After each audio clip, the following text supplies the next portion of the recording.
2024 ಅನ್ನೋದು ಕಿಚ್ಚ ಸುದೀಪ್ ಅವರ ಲೈಫಲ್ಲಿ ಒಂದು ಎಂದೂ ಮರೆಯಕ್ಕಾಗದೇ ಇರುವಂಥ ಇಯರ್ ಅಂತಂದ್ರೆ ತಪ್ಪಾಗಲ್ಲ. ಹ್ಮ್. ಬಿಕಾಸ್ ಅವ್ರು ಎಷ್ಟೋ ಇಷ್ಟಪಡುವಂತಹ ವ್ಯಕ್ತಿಯನ್ನ, ಅವ್ರ ತಾಯಿಯನ್ನ ಕಳ್ಕೊಳ್ಳುವಂತಹ ಹ್ಮ್. ವರ್ಷ. ಸೊ ಅವ್ರ ತಾಯಿಯನ್ನ ಕಳ್ಕೊಂಡಾಗ ಸುದೀಪ್ ಅವರು ನೀವು ಹತ್ರದಿಂದ ಇರೋದ್ರಿಂದ ಸೊ ಅವ್ರ ಸಿಚುವೇಶನ್ ಹೆಂಗಿತ್ತು ಅಂತ. ನಾನು ಫಸ್ಟ್ ಟೈಮ್ ಅಣ್ಣನ ಆ ಸಿಚುವೇಶನ್ ಅಲ್ಲಿ ನೋಡಿದ್ದು. ಅವ್ರು ಯಾವತ್ತೂ ನನ್ನ ಹತ್ತಿದ್ದಾರೆ, ಬಟ್ ಈ ತರ ಒಂದು ರೀಸನ್ಗೆ ಹತ್ತಿರೋದು. ಒಂದು ಇವಾಗ ಕರು ಹೆಂಗೆ ಅಳುತ್ತೆ ಇವಾಗ ಅಮ್ಮನ ಹಸುನ ಕಳ್ಕೊಂಡ ಅಂದ್ರೆ, ಹ್ಮ್. ಯಾಕೆಂದ್ರೆ ಅಮ್ಮ ಹೆಂಗೆ ಅಂದ್ರೆ ಫುಲ್ ಫ್ಯಾಮಿಲಿ ಒಂದ್ ಲವ್ ಆಗಿದ್ರೆ ಅಮ್ಮಗೆ ಅಣ್ಣನೇ ಒಂದ್ ಸಪರೇಟ್ ಲವ್. ಹ್ಮ್ ಹ್ಮ್ ಸೊ ಏನೇ ಮಾಡುದು ಇವಾಗ ಮನೆಯಿಂದ ಆಚೆ ಹೋಗ್ಲಿ, ಮನೆ ಒಳಗಡೆ ಬರ್ಲಿ, ಹೋಗೋಕ್ಕಿಂತ ಮುಂಚೆ ಇದು ಆಶೀರ್ವಾದ ಮಾಡಿ ಕಳ್ಸೋದು, ಆಚೆಯಿಂದ ಬಂದ್ರೆ ದೃಷ್ಟಿ ತೆಗಿಯೋದು, ಹ್ಮ್. ಎಲ್ಲಾ ಮಾಡ್ತಾ ಇದ್ರು. ಎವ್ರಿ ಡೇ ವಿಡಿಯೋ ಕಾಲ್ ಮಾಡೋರು, ಬೆಳಗ್ಗೆ ಮತ್ತೆ ಈವ್ನಿಂಗ್ ಊಟ ಆಯ್ತಾ ಕಂದ ಅದು ಇದು ಅಂತ ಎಲ್ಲ. ಹ್ಮ್. ಯಾವತ್ತೂ ಅಷ್ಟೇ ಅಣ್ಣನ ಒಂದು ಎಕ್ಸ್ಟ್ರಾ ಸ್ಪೆಷಲ್ ಕೇರ್ ತಗೊಂಡು ಟ್ರೀಟ್ ಮಾಡೋರು. ಅಣ್ಣನೂ ಅಷ್ಟೇ ಎಲ್ಲಾ ವಿಷಯ ಅಮ್ಮ ಹತ್ರನೇ ಶೇರ್ ಮಾಡ್ತಾ ಇದ್ದು. ಇನ್ ಫ್ಯಾಮಿಲಿ ಅವ್ರ ಹತ್ರ ಯಾರ ಹತ್ರನೂ ಶೇರ್ ಮಾಡ್ತಾ ಇರ್ಲಿಲ್ಲ. ಅದ್ ಬಿಟ್ರೆ ಅಕ್ಕನೇ. ಅಮ್ಮ ಹತ್ರ ಎಲ್ಲ ಹೇಳ್ಕೊಳೋರು. ಅಮ್ಮನೂ ಅಷ್ಟೇ ಅವ್ರಿಗೆ ಏನೇ ಅಂದ್ರೆ ದುಃಖ ಇರ್ಲಿ ಅಣ್ಣಂಗೆ ಸಮಾಧಾನ ಮಾಡ್ಬಿಟ್ಟು ಆರಾಮಾಗಿರೋ ದೀಪು, ತಲೆ ಕೆಡ್ಸ್ಕೊಂಬೇಡ ಅದು ಇದು ಅಂತ ಎಲ್ಲ ಹೇಳಿ ಸಮಾಧಾನ ಮಾಡೋರು. ಡಿಸಾಸ್ಟರು ನಮಗೂ ಅಷ್ಟೇ. ನಾನು ಎವ್ರಿ ಟೈಮ್ ನನ್ನ ಮನೆಗೆ ಹೋದಾಗ ಕೆಳಗಡೆ ಅಲ್ಲಿ ಕೂತಿರ್ತಿದ್ರು ವರಂಡ ಅಲ್ಲಿ, ಆಶೀರ್ವಾದ ಮಾಡ್ಕೊಂಡೆ ಮೇಲೆ ಹೋಗೋದು ನಾನು. ನಿನ್ಗೇನ್ ಬೇಕಂದ ಇವತ್ತು ಊಟಕ್ಕೆ ಏನ್ ಮಾಡಿ ಕಳಿಸ್ಲಿ, ವೆರೈಟಿ ಅಮ್ಮ ಮಾಡಿ ಕಳ್ಸೋರು. ಅವಾಗ ಕೋವಿಡ್ ಟೈಮಲ್ಲೆಲ್ಲ ತುಂಬಾ ಸಖತ್ತಾಗಿ ನೋಡ್ಕೊಂಡಿದ್ದಾರೆ. ನನ್ ಕಂಡ್ರೆ ತುಂಬಾ ಏನಕ್ಕೆ ಇಷ್ಟ ಅಂದ್ರೆ ಅಣ್ಣಂಗೆ ಬಿಗ್ ಬಾಸ್ ಟೈಮಲ್ಲಿ ಕೋವಿಡ್ ಆಗುತ್ತೆ.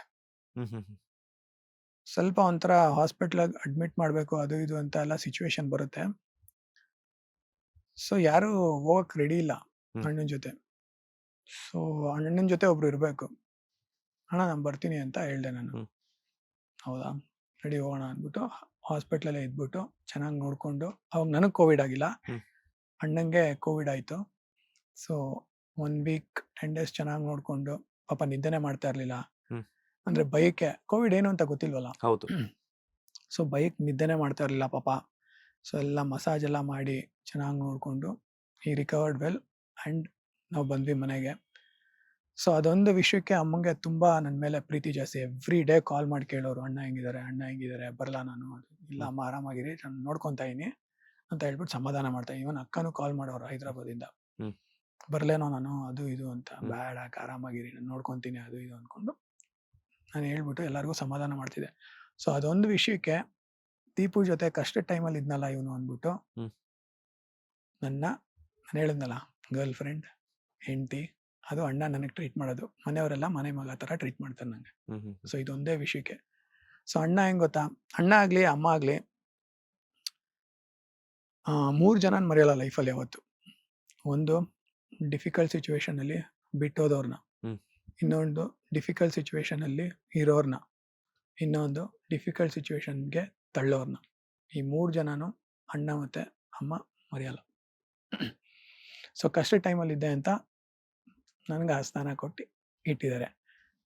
ಸೊ ಅಮ್ಮ ಕ್ಯಾರೆಕ್ಟರ್ ಹಂಗೆ. ಸೊ ಅದು ಹೋಗಿದ್ದು ಅಣ್ಣಂಗೆ ಒಂಥರ ಶಾಕ್. ಇವತ್ತುವರೆಗೂ ಶಾಕಲ್ಲೇ ಇದ್ದಾರೆ ಅಣ್ಣ. ಹೆಂಗೆ ಸಡನ್ ಆಗಿ ಈ ತರ ಲಾಸ್ಟ್ ಇಯರ್ ಇದ್ರು ಈ ವರ್ಷ ಇಲ್ವಲ್ಲ. ಸೊ ಅದು ಇವತ್ತುವರೆಗೂ ನಂಬಕ್ಕೆ ಆಗ್ತಿಲ್ಲ ಅಣ್ಣಗೆ. ಕೆಳಗಡೆ ಹೋದಾಗೆಲ್ಲ ಒಂಥರ ಮೈ ನಡ್ಕ ಸ್ಟಾರ್ಟ್ ಆಗೋದು, ಅಮ್ಮಂದು ಒಂಥರ ಇದು ಫೀಲ್ ಆಗೋದು, ಅದೆಲ್ಲ ಆಗುತ್ತೆ.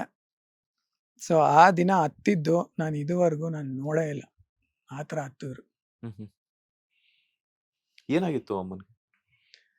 ಆಕ್ಚುಲಿ ಅದು ಮೆಡಿಕಲ್ ಇಶ್ಯೂನೇ. ನನ್ಗೆ ಹೇಳ್ಬೇಕು ಅಂದ್ರೆ ಸ್ವಲ್ಪ ನೆಗ್ಲೆಕ್ಟ್ ಮಾಡಿದ್ರು ಅನ್ಸುತ್ತೆ ಅಮ್ಮ. ಅದು ಅಂದ್ರೆ ಅವ್ರಿಗೇನ್ ಗೊತ್ತಾ, ಅವ್ರಿಗೇನ ಪೇನ್ ಆದ್ರೆ ಯಾರಿಗೂ ಹೇಳ್ಕೊಳಲ್ಲ. ಯಾಕೆ ಎಲ್ಲಾರ್ಗು ಕಷ್ಟ ಕೊಡ್ಬೇಕು ನಾನು ಅಂದ್ಬಿಟ್ಟು ಫ್ಯಾಮಿಲಿಗೆ ಹೇಳ್ಕೊಂತ ಇರ್ಲಿಲ್ಲ ಪಾಪ. ಸೊ ಅದೇನ ಹೇಳ್ಕೊಂಡಿದ್ರೆ ಅಟ್ಲೀಸ್ಟ್ ಸ್ವಲ್ಪ ಏನೋ ಟ್ರೈ ಮಾಡ್ಬೋದಾಯ್ತು ಉಳಿಸ್ಕೊಳಕ್ಕೆ. ಸೊ ಅದ್ ನೆಗ್ಲೆಕ್ಟ್ ಮಾಡಿದ್ರು. ಅದು 1 day ಲೇಟ್ ಆಯ್ತು. ಸೊ ಅಲ್ಲಿಂದ ಮೆಡಿಕಲ್ ಇಶ್ಯೂಸ್ ಆಗಿ ಇದಾಯ್ತು ಅಷ್ಟೇ. ಸೊ ಅವ್ರಿಗೆ ಏನ್ ಕಷ್ಟ ಬರುತ್ತೋ ಅವ್ರಿಗೆ ಹೇಳ್ಕೊಳಕ್ಕೆ ರೆಡಿ ಇಲ್ಲ. ಯಾಕಂದ್ರೆ ಬೇರೆಯವ್ರ ಕಷ್ಟ ಕೊಡಕ್ ಇಷ್ಟ ಇಲ್ಲ ಅಮ್ಮಗೆ. ಸೊ ಅದೊಂದು ನನ್ಗನ್ಸ್ದಂಗೆ ಮಿಸ್ಟೇಕ್ ಮಾಡಬಾರ್ದಾಗಿತ್ತು ಅಂತ ಅನ್ಕೊಂಡೆ. ಅವತ್ತು ಅಷ್ಟೇ ಬಿಗ್ ಬಾಸ್ ಅಲ್ಲಿ ಇದ್ರು ಅಣ್ಣ. ಆ ವಿಷಯ ಗೊತ್ತಾಗಿದ ತಕ್ಷಣನೇ ಅವ್ರೇನು ಹಾಕ್ಕೊಂಡೇ ಇಲ್ಲ ಡ್ರೆಸ್ಸು. ಹಂಗೆ ಕಾರಲ್ಲೇ ಎಲ್ಲ ಚೇಂಜ್ ಮಾಡ್ಕೊಂಡು ಬಂದಿದ್ದು ಹಾಸ್ಪಿಟ್ಲಿಗೆ. ಹ್ಮ್ ಹ್ಮ್ ಫುಲ್ ಡೇ ಹಾಸ್ಪಿಟ್ಲಲ್ಲೇ ಕೂತಿದ್ರು. ಡಾಕ್ಟರ್ಸ್ ಎಲ್ಲ ಹೇಳ್ತಾರೆ, ಸರ್ ನಾವು ಇದೀವಿ ನೋಡ್ಕೊಂತೀವಿ ಹೋಗಿ ಅಂತ. ಹ್ಮ್. ಫುಲ್ ಹಿಂದೆ ದಿನ ಬಂದು ನೆಕ್ಸ್ಟ್ ಡೇ ಮಾರ್ನಿಂಗ್ ತನಕ ಅಲ್ಲೇ ಇವ್ರು. ನಾನೇನಕ್ಕೆ ಬಿಟ್ಟೋಗ್ಬೇಕು ನವಮಾನ, ಹ್ಮ್. ನೀವೆಲ್ಲ ಹೋಗಿ ಬೇಕಾರೆ ಅಂದ್ಬಿಟ್ಟು ಅಲ್ಲೇ ಕೂತ್ಕೊಂಡು ನೋಡ್ಕೊಂಡು ಆಮೇಲೆ 4 o'clock ಏನೋ ಗೊತ್ತಾಗತ್ತೆ ಕಷ್ಟ ಅಂತ. ಹ್ಮ್. ಅಲ್ಲಿಂದ ನೆಕ್ಸ್ಟ್ 2-3 ಡೇಸ್ ಚಾನ್ಸೇ ಇಲ್ಲ ಅಣ್ಣನ ಕಂಟ್ರೋಲ್ ಮಾಡೋಕ್ಕೆ. ಹ್ಮ್ ಹ್ಮ್ ಹ್ಮ್ ಹಂಗಾಗೋಯ್ತು.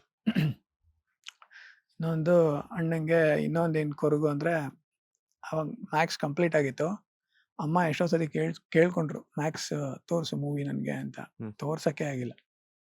ನೋಡೇ ಇಲ್ಲ. ನನಗೂ ಅಣ್ಣಗೆ ಅದೇ ಬೇಜಾರು, ನೋಡೇ ಇಲ್ಲ. ಅದೊಂದು ಬೇಜಾರು. ಪಾಪ ಲಾಸ್ಟ್ ಅವ್ರು ಕೇಳಿದ್ರು ಕೂಡ ಒಂದೊಂದ್ಸಲ ಹಂಗೆ ಅನ್ಸುತ್ತೆ. ಪ್ರತಿಯೊಬ್ಬರ ಲೈಫಲ್ಲೂ ಅದು ಒಂದಲ್ಲ ಒಂದ್ ಟೈಮ್ ಆಗಿರುತ್ತೆ. ಯಾರೋ ಒಬ್ರು ಇಷ್ಟಪಡುವಂತ ವ್ಯಕ್ತಿಗೆ ಅವ್ರು ಏನೋ ಒಂದ್ ಕೇಳಿರ್ತಾರೆ, ನಾವು ಅದನ್ನೇ ನೆಗ್ಲೆಕ್ಟ್ ಆಗಿ ಮಾಡಿರ್ತೀವಿ, ಅಥವಾ ಇಲ್ಲ ಅಂತಂದ್ರೆ ಬಿಸಿ ಇದ್ದಾಗ ನಿಜ. ಏನೋ ಒಂದು ಅದ್ರ ಕಡೆ ಗಮನ ಕೊಡಕ್ ಆಗಿರಲ್ಲ. ಇಲ್ಲ, ಅಣ್ಣ ರೆಡಿ ಇದ್ರು ತೋರ್ಸಕ್ಕೆ. ಹ್ಮ್.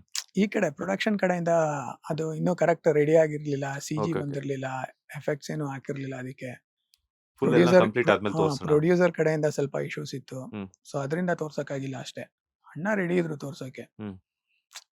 ಅದಾಗಿಲ್ಲ ಅಷ್ಟೇ. ಅದು ಅದೊಂದು ನೋಡಿದ್ರೆ ಅವ್ರ ಮನಸ್ಸಿಗೆ ಸ್ವಲ್ಪ ಹ್ಮ್. ನೆಮ್ಮದಿ ಇರ್ತಿತ್ತು. ಹೌದು. ಇದು ಈಗ್ಲೂ ಕೂಡ ಅವ್ರ ಮನೆಯಲ್ಲಿ ಹ್ಮ್. ಸುದೀಪ್ ಅವರ ತಾಯಿ ಯೂಸ್ ಮಾಡ್ತಿದ್ದಂತಹ ಚಪ್ಪಲಿಗಳನ್ನ ಮುಂದೆ ಏನೋ ಇಟ್ಟು ಫ್ರೇಮ್ ಮಾಡಿಸಿ, ಅಲ್ಲ, ಅವ್ರು ಎಲ್ಲಿ ಕುತ್ಕೊಂತಾರೆ ಅಲ್ಲೇ ಇಟ್ಟಿದ್ದಾರೆ ಎಲ್ಲ. ಅಂದ್ರೆ ಸುದೀಪ್ ತಾಯಿ ಅವ್ರು ಎಲ್ಲಿ ಕೂತ್ಕೊಂಡಿದ್ರೆ ಅಲ್ಲೇ ಇಟ್ಟು ಪೂಜೆ ಮಾಡ್ತಾರ. ಹೌದು, ಪ್ರತಿದಿನ ಪೂಜೆ ಮಾಡ್ತಾರಂತೆ. ನಿಜ? ನಿಜ. ಪ್ರತಿದಿನ ಪೂಜೆ ಮಾಡ್ತಾರೆ. ಹ್ಮ್ ಹ್ಮ್. ಗಣೇಶನ್ ವಿಗ್ರಹ ಇದೆ, ಪಕ್ಕ ಅಮ್ಮ ಕುತ್ಕೊಂತಾ ಇದ್ರು. ಹ್ಮ್. ಅದರಿಂದ ಅಮ್ಮಂದೊಂದು ಪೋಸ್ಟರ್ ಇದೆ.